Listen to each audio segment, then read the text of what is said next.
And we are joined in the studio with James Crane from the Kent County Council Community Wardens this evening here at BRFM. James, if you do get a cold caller at the door, how can you properly prove who they are?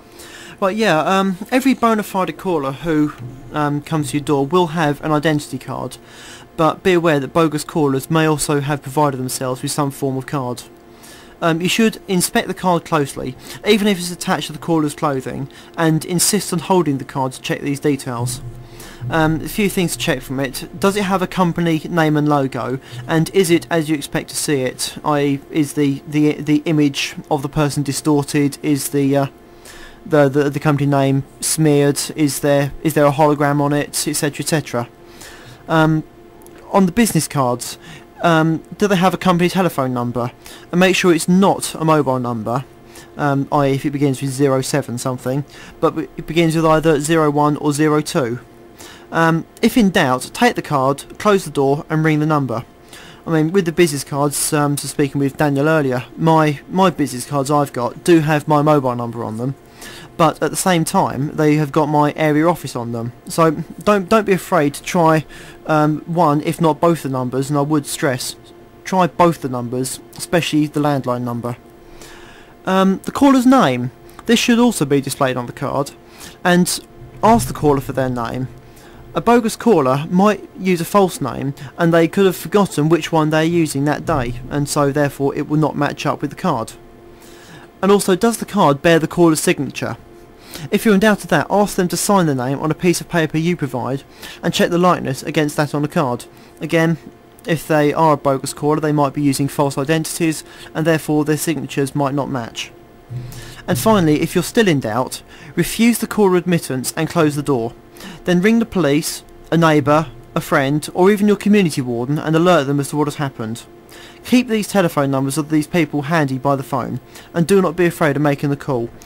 We would rather have 6, 7, 8, maybe even 10 calls about this caller, rather than miss one call and the people that they're targeting actually gets well, ripped off, basically. And only bogus callers will object to you making further checks, and bona fide callers will understand if you have doubts. And by obtaining a paper with their signature on it, or retaining their bogus card, you might also assist the police in obtaining their fingerprints. So, in summary, if a caller is persistent, it might mean that they're actually up to no good. And because bona fide callers are all trained not to press themselves on householders. So be polite, be firm, close the door and contact a neighbour, friend, relation, community warden or your police officer. Generally, consider having a couple of people you can contact in cases of uncertainty. This could be a neighbour, relation or nearby friend whom you can telephone to advise of your doubts, and have their numbers to hand by your phone. You must always leave callers outside your home while you make contact with such a friend, even if the weather is cold or wet. Do not relax your guard and always be suspicious of any person who knocks unexpectedly at your door. It is unfortunate that we nowadays have to advise people to treat strangers with suspicion, but experience has shown that crooks take advantage of people's sympathy and play on it. And remember, bona fide callers are trained to understand people's suspicions and will not object to householders inspecting their credentials very closely or to them making further checks. They will not get annoyed with you, nor will they make excuses if the checks you make fail to convince you that they are bona fide callers. In this circumstance, they will leave your front door and make new arrangements to meet you when a friend or relation can accompany you. James, I understand you wanted to talk about antisocial behaviour this evening. Yeah, certainly. I think in order to understand this, it may be necessary to ask, what is antisocial behaviour? Well, antisocial behaviour can be regarded as any behaviour by one person or group of people that another person or group of people regards as being unreasonable behaviour. So it can be seen that almost anything that anyone does could be regarded by another person or group of people to be unreasonable or antisocial, as the case may be. This is obviously a very sweeping statement.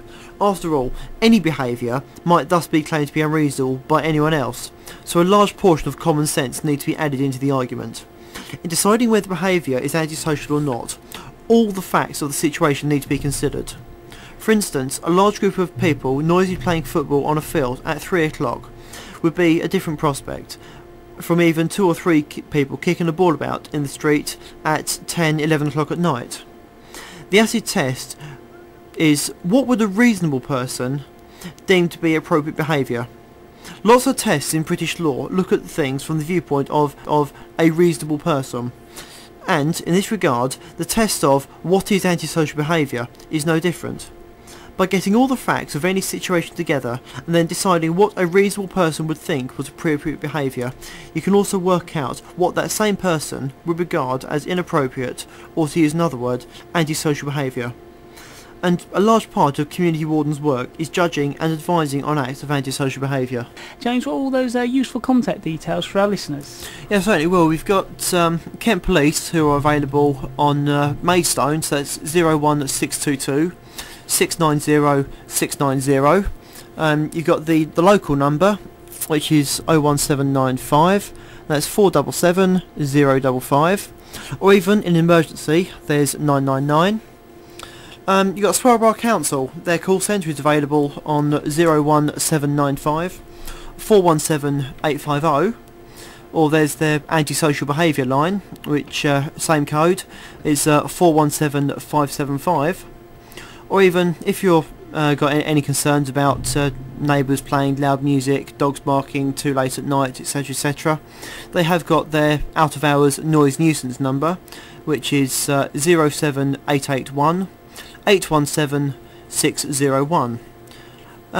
For anyone who might have queries about consumer goods, etc, there's the trading standards number, which is 08457 585 497, or even there's the community wardens for Swale, of which there's 6 of us.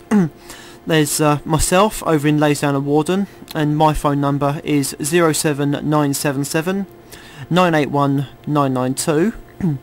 There's Faye, she's over in Minster, and she's available on 07811 271 304. Or even there's Jerry, who's over in Sheerness West, and his number is 07813 712 803. And we've got Wade, who's available on 07872 378 220. There's Nick, who's over at Kemsley on 07969 584 184, or even there's Georgina, who's over in Newington on 07969 583 921.